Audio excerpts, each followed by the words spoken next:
Welcome to the FML Podcast, the podcast on a mission to uncover actionable insights, explore the latest trends, and to catalyze your fintech's growth. Join Growth Gorilla's founder and managing director, Sachdev, and some of fintech's hardest-hitting marketers and leaders.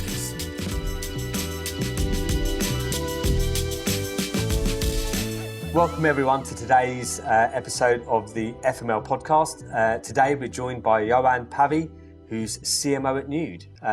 Thank you for joining us today. Well, thank you for inviting me, Shamir.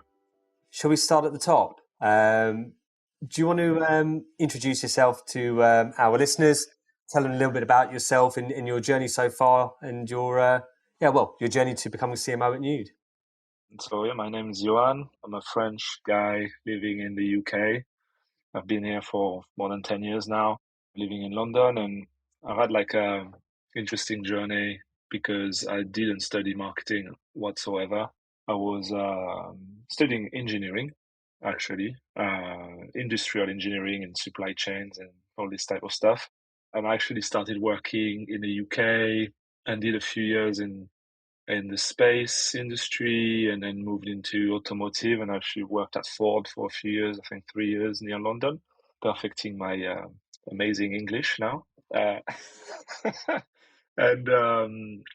yeah, I think over those first few years, I realized that I couldn't do that all my life, and it was great for some people, but it wasn't me, and I should probably like try something else.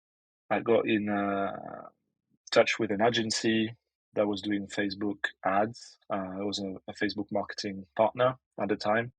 It was about 7-8 years ago, and got in back to square one as an account exec, learning the ins and outs of Facebook ads at the time where it was not what it is now. We were like, bulk uploading Excel sheets, and I was doing that for like gaming companies back in the days, and like various industries, but like from gaming to e-com to automotive, but like crazy different like objectives. And yeah, it was truly the Wild West at the time when it comes to Facebook ads, and it was definitely a lot cheaper. But I learned the ropes that way, and it kind of blew my mind straight away that you could have such an impact on the business with something that didn't exist a few years before that. I joined the train just a few years after Facebook ads started, so it was still fairly early. And I never looked back, basically. I started like that, and then got some very good opportunities along the years to work client side. After my first stint in the agency side, got to work at Deliveroo in the fairly early days. I was recruited as their first digital marketer in-house to run paid social, and did a few other roles, and then ended up at Depop 4 years ago, and I did another couple of years there. Also, in the early days of hypergrowth, and then grew through the rank through different startups in different industries, all the way to where I am now at Nude as their first CMO.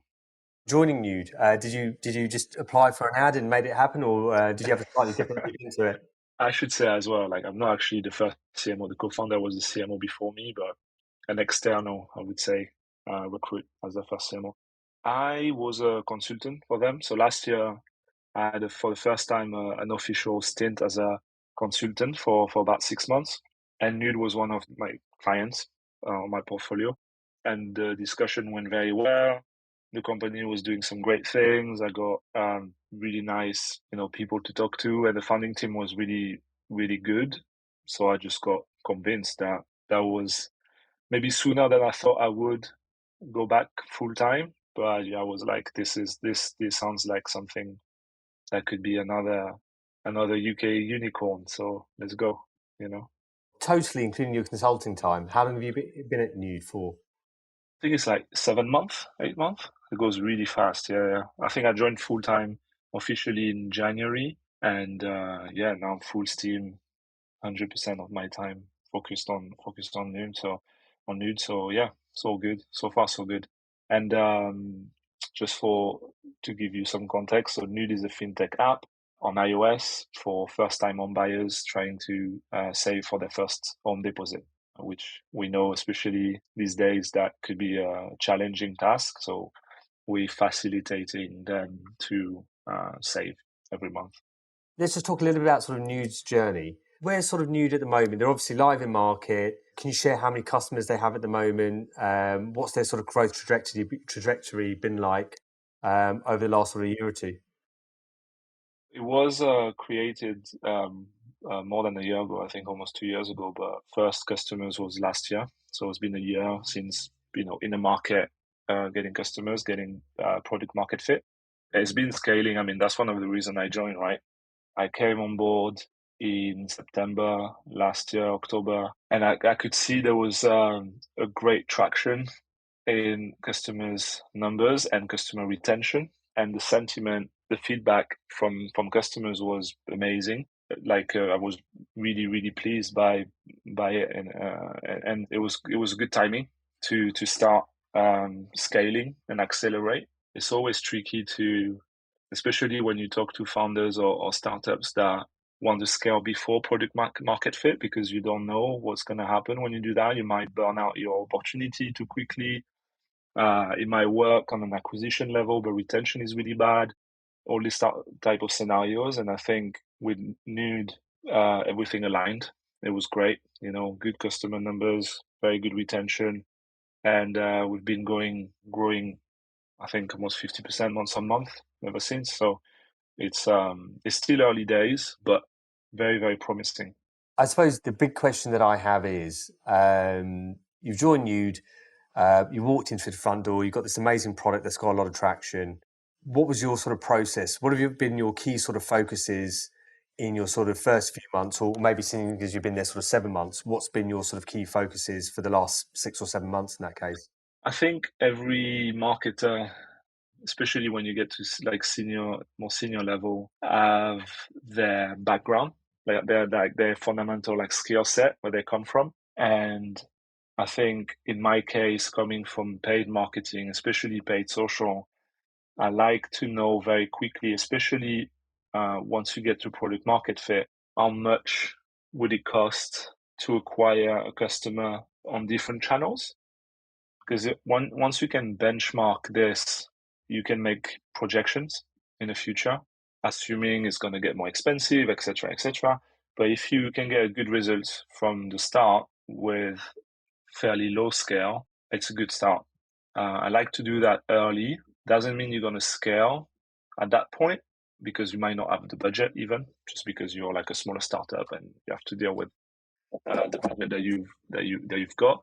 But at least you know that once you get to a certain level and you raise maybe more money, then you can go hard on those channels. That's what we've done in the past few months with very good success, which is great. But I would say outside of that was really focusing on what could we do organically to make the product more shareable and increase virality, or whatever you want to call it, the K factor within the app. I would say 60% on organic ideas and features and working with the product, and 40% on the paid channels, and get a good feel on how could we push those. If you sort of talk a little about both of those, actually, from a paid perspective, it's interesting. I always feel like I've done quite a few interviews now on this podcast, and then also spoken to a lot of sort of founders and marketers in this space. And there's definitely a Marmite attitude towards paid advertising.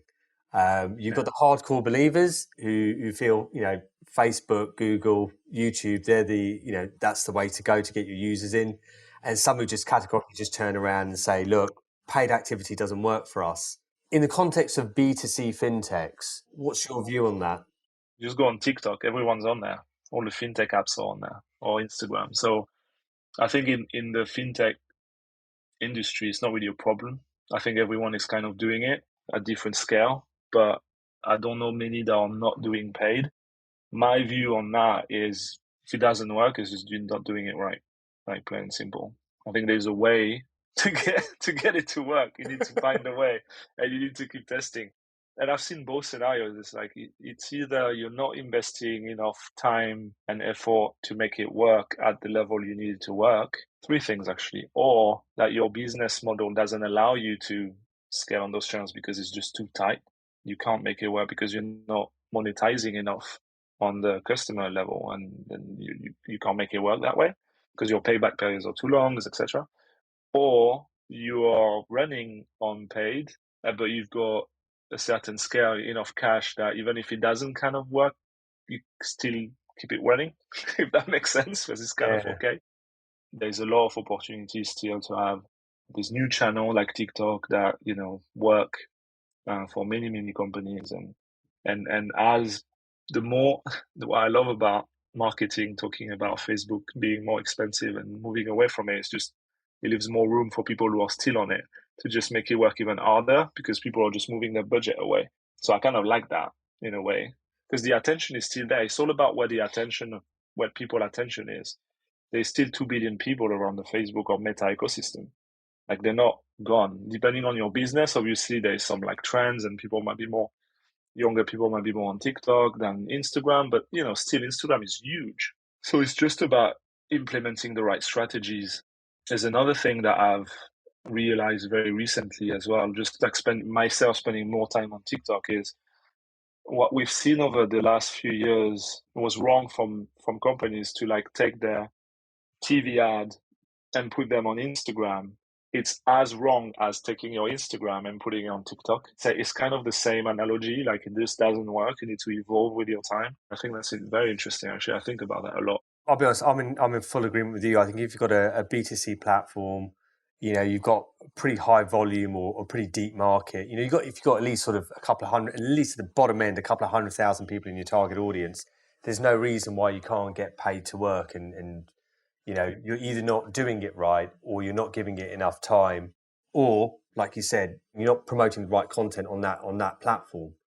I'm going to kind of put a pin into that and kind of talk about sort of content and ads and whatnot on paid channels in a bit. But I don't want to forget about your point around you spending time at Nude looking at things more from an organic perspective to try and create virality, basically.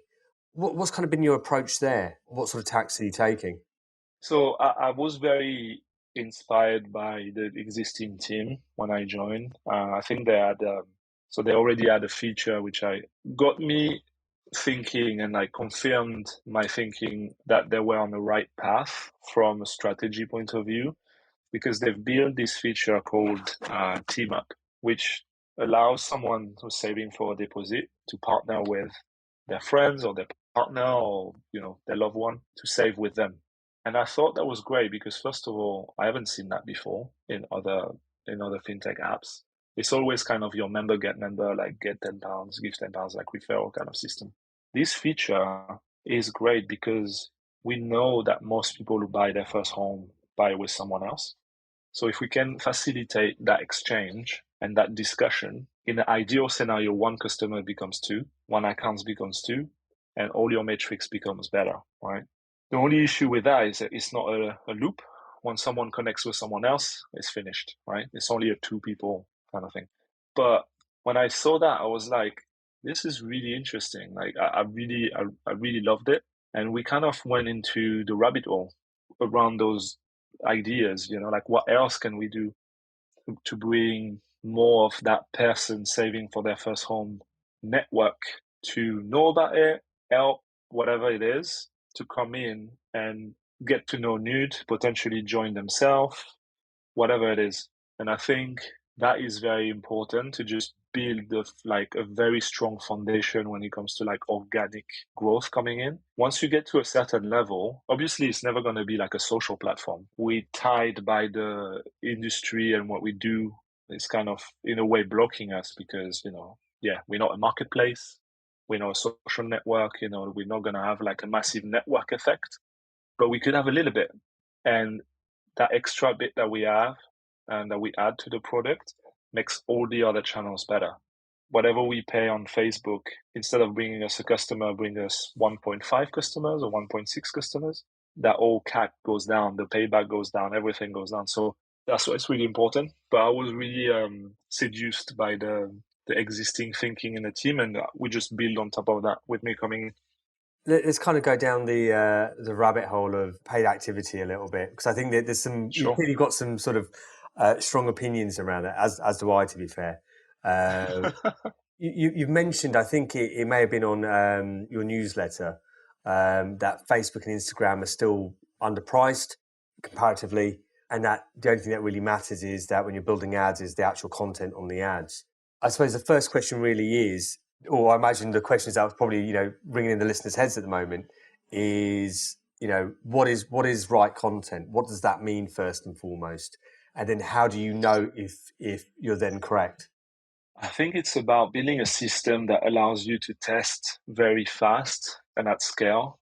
It's not easy to put that in place, whether it's with a big team or a small team, because it also sometimes comes to getting the buy-in from the founder or from the leadership team, depending on your level. The way it becomes easier for me now that I've moved into like the seniority ranks is coming in as a CMO. I come with that knowledge, so we just start implementing from day one. But I know that's kind of the first hurdle, is having the right framework and flexibility to have designers, motion graphic designers, and people who like can creatively take an asset and do stuff with it, edit it, crop it, add some effects, like whatever you want to test to see if it moves the needle in the right direction. You need to build a flexible team system around that. So just to give another example, like back when I was at Depop, the digital marketing team, which I was leading, was self-sufficient when it comes to ideation, creating the asset, the creative part, and then campaign managers to launch and report. Obviously, we were taking, brand guidelines and things that we need to take care of to stay like not going too wide, but we had like a fairly big leeway when it comes to testing, and we did push the limits, when it comes to that. I think that's how you find your winning formula. The other thing is just looking at what's out there. The thing is that for the past few years, I don't know when they launched it, but I know TikTok has the same thing now. You can look at any advertiser's creative on Facebook, and you can look at the best creative on TikTok anytime you want. It's available. So nothing stops you as a startup, whatever industry you are, to see who's doing what in your industry, or just who's doing what in the company you love and you admire. And you can just take ideas from that. If it's working for them, it might be working for you, or you could just adapt it or things like that. I think that's a very underrated trick. I don't know if it's a trick, but it's available. So it's not really a trick, but I think people should spend more time in comparing and seeing what other people are doing. Does that answer your question? Yeah, absolutely. Yeah. You talked about sort of motion graphic designers and whatnot. What's your sort of approach in terms of a starting point with creative? Do you kind of jump straight into it with all singing or dancing ads, or do you tend to sort of start a little bit more subdued first and then kind of work your way up, or are you quite sort of adventurous in terms of your approach? If you've got a great idea, you implement it straight away, right? As part of my character is I'm definitely a little bit more on the adventurous side of things, and I like to try wide things, because I think that's what potentially can move the needle. If you're changing a button from red to blue, you might optimize things a little bit. On an ad, you change the call to action from download now to install the app, like really what difference is it going to have, versus changing the theme altogether. That's what really can maybe slash by half your costs from one day to another. And then suddenly you're totally different business. The thing about paid marketing is if you find the right formula and you've got the budget, it's really important that you double down on it while it's working, because it might be gone next week, next month. Like Facebook might change something, TikTok might change something else, like whatever they do, and we know it's moving fast. Apple changing the privacy policies, and suddenly you lose, like what happened since iOS 14. Like once you've got that, find that winning formula and it works on your unit economics, scale it as much as you can, as fast as you can, because it might just be gone tomorrow. That's the opportunity with this. And if you're always finding the right formula in different channels, then it might never die. You might just be able to keep going. But it's not straightforward. Like it takes some testing and being open to test, open to creatively like move the narrative. Almost like working our way through the funnel. Yeah. Obviously you've talked about creating sort of that organic virality, obviously for signed up users. And then obviously we've been talking about sort of acquisition at sort of top of the funnel. What does the bit in the middle look like for you? How are you pushing users further down the funnel to try and reduce and impact your customer acquisition cost? Yeah, so that's something I've picked up more recently in my career, but all the, life cycle marketing, whether it's on email, push, SMS, I've been more and more interested by it in the past, I would say 3 years of my journey, but very, very important. And it's not something I'm an expert in. I just know what you need to know, the basic plus maybe, but I like to surround myself with people who know a lot more than I do, because there's a ton of things you can test as well on that when it comes to frequencies and time of the day and personalization, no personalization. Like sometimes there's a debate between like, going too personalized versus not personalized at all, but you know, being too aggressive versus too soft, selling too much versus just giving value. I see it as a whole nother planet, another world of like things that can be optimized. But I do see this as more an optimization part. Like you optimize it to get to the 0.1 extra percent, 0.2%.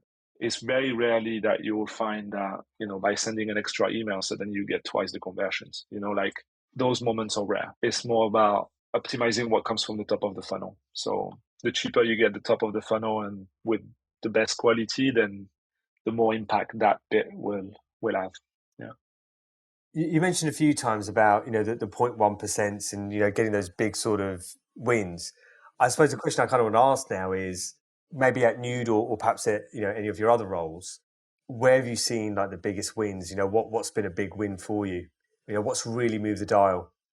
Recently, like the changes that we're making to the product itself at Nude, so onboarding flow and new features, that has a massive impact in the overall conversion rate. Like you can't deny that. Like the product itself is so important, very, very important. But what I always seen like big success, and again, it's because of my background, is when you find a successful like paid strategy and really rinse it to the maximum. Like we're having some success now, but I remember again a few years ago when I was at Depop, very quickly when I joined testing different channels, we found that Snapchat was very, very lucrative for us. Like payback was great, the cost of customer was where we wanted to be.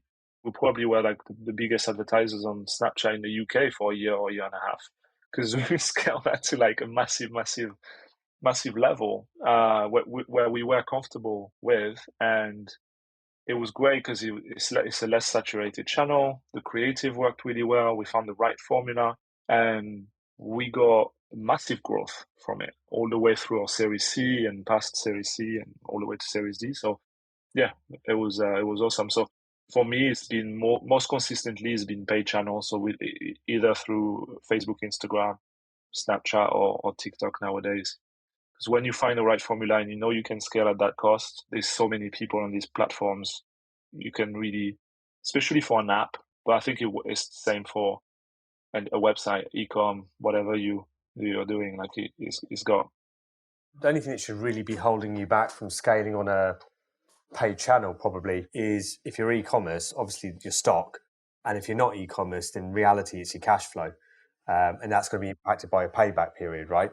And as long as you can balance out your payback period, there's nothing that should stop you. Then, if you've got a winning formula, as you call it, that's working, why you shouldn't be going hell for leather on it? And I suppose that you're probably going to agree with this, but this is one of the reasons why I love paid more than organic, because to a degree, with things like SEO and more organic based sort of activity, you're kind of limited to people's reactions to you putting content out there. Whereas with paid, to a certain extent, you can almost control the flow of users coming into your business. Exactly. And I've been in a situation where the CEO or the founder would be like, right, at that level, you've got unlimited budget. Go for it. So when you hear that, you get like pretty excited as a marketer. Like it's like, okay, let's get to work, until it doesn't work. Like eventually you hit a ceiling and it's like, then you lose that adrenaline or dopamine effect. But it's a really nice feeling when you care about growing a business and you're at that point, then you can go for sure. And on the organic side of things, don't get me wrong, like I love organic ideas and like I said, like working on the product, that's amazing. Like I'm trying to spend as much as my time on that because I think it builds the brand and it's long term and it's really important. But like you said, it's almost impossible that you're going to do something that's going to be like, like when they say make it go viral, like, as a business, it's very unlikely that's ever going to happen. But you can do these little things that people will talk about you a little bit more often because you've done these extra things, either through SEO content, experiential stuff, or within your product, your app, or whatever. So yeah, it's still great, but it doesn't have that 24 hours, 40 hours window where you can get some results straight away. Talking a little bit about sort of brand and organic and paid, and kind of now looking at kind of like the relationship between all of them. I was reading your newsletter yesterday. It was really interesting, like the picture that you painted. And for those of you who haven't read it, we'll put a link into the show notes. Fundamentally, you paint a picture of measuring ROI to such a level that you're doing it on a almost like a channel by channel and campaign by campaign basis. And by almost doing that, you end up starving other channels of budget, and then that ultimately has an effect on the channels that are actually performing. So yeah. I kind of want to hear about perhaps, what's your approach to driving brand awareness and the impacts of that on paid? And then I suppose to put that in context, how are you managing that for Nude, or how will you intend to manage that for Nude? This problem and this situation that I talk about in my newsletter is one of the drive that I had to like grow in the ranks in marketing to get to a position where I get to make those decisions without having to go through like 20 hoops to get approvals for some of these things. Because like you mentioned, I've been in situation more than one time in past roles where I had a certain level of seniority, but not the full decision power. And coming from paid, I was in a very paradoxical situation where I know paid can work. They want me to push it, but I know we're doing something wrong at the same time because we are excluding some very other important things that will be important in the longer term that we're not seeing right now. I've had this discussion with more senior people than me at that time, the CMOs and the CEOs at those companies. I'm not going to mention them, but I've mentioned them before, so you know what I'm talking about. And we never we never really found a solution because the short-term results were always prevailing, like we're always number one in the priority list, and we were never allowed to think too far ahead. And also, I think even today, it's really hard to get the buy-in on some budget or something set aside that you're not going to see any ROI for the next 6 months or a year or 2 years. Try and sell to a company that's already growing really fast, mostly through paid and some referrals or whatnot, that we need a production team because we need to launch a YouTube channel. It's always going to be no. Because why? We're growing really well. Paid is doing fine. Let's not do that. But then comes 2 years later, paid doesn't work anymore. You hit a certain saturation. On the brand side, you've got nothing besides a website and an Instagram account that has like less than 0.5% engagement rate.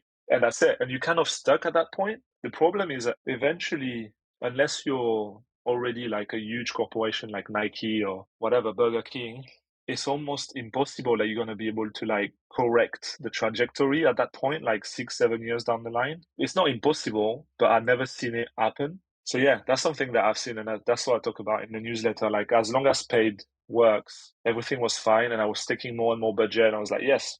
But I had this dual sentiment. I was like, I know I'm doing a great job. I'm being rewarded by more budget. My team is growing. It's amazing. And eventually things run dry, and other teams or other priorities didn't get the same podium to like sell what we should do. And then it kind of feels like it's too late because everything gets built around that. Everything gets built around the fact that you've got paid channels that work really well. So internally, all the teams are like built around that system, if that makes sense. Really hard to unlock that when you get to like hundreds of employees. So you kind of lock yourself in, if that makes sense. What I'm trying to do, because it's no guarantee I'm going to do it right. I might fall into the same issues myself, because at the end of the day, business is a business, and unless it's my business and maybe I can do what I want, but there's always like other priorities. I'm going to try as much as possible to keep a certain budget aside to make sure we're prioritizing the brand and the organic evolution of what the brand is building in the long term. And I'm not going to touch it. It's really going to be for that. And we're not going to tap into it for like just to put more money into paid and just maybe say, let's worry about that in 6 months or yeah. Like I said earlier, like I'm trying to spend more than 50% of my time on the organic side of things, whether it's product led, feature led, but also brand led, like whether it's mostly content, things we're doing on our newsletter, things we're doing on our website, some special project surprises that we've got on the side that we'll be launching this year. Those things, I haven't seen them as much as they should have been in prior startup that did very well. Don't get me wrong. Like, they either IPO'd or exited. It's great. But what if their value was like 5x because they did that? That we'll never know. And that's kind of the thing I'm questioning.